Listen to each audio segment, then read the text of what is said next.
Just over 20 years ago, the Irish people voted by a slim majority to amend the constitution to allow for civil divorce. The introduction of divorce was a legal change, but it was in response to a cultural change, and the cultural change was away from permanence and towards individualism.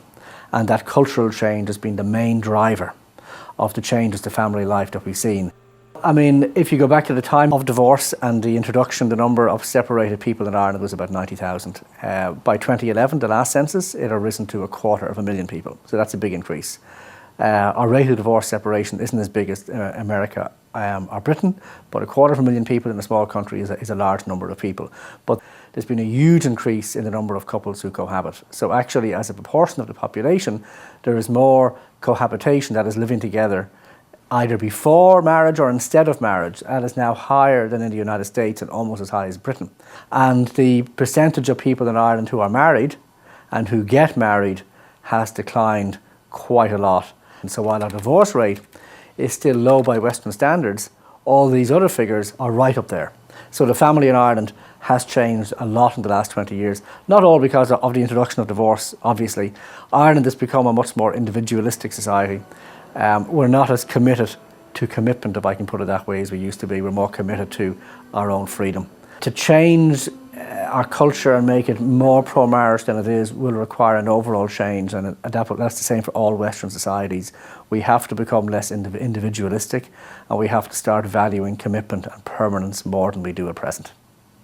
Working at the coalface, helping couples who are experiencing distress in their relationships, is Ireland's Catholic marriage support agency, Accord, which has 55 centres nationwide. Our work is to support people at various stages, supporting couples before they get married, and then we offer the counselling service. Often underlying problems to do with finance, work and child rearing lead to conflict and communication problems.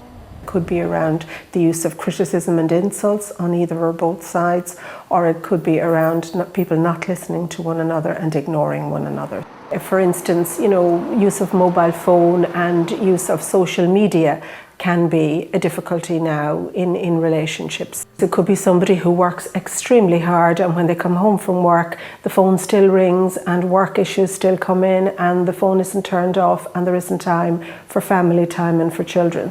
I suppose my experience of people coming to Accord, people they choose to be in a relationship with a particular person, they love them and they have an expectation that it'll work out. And in most people's minds, I think their marriages and relationships are for the long term and for a lifetime.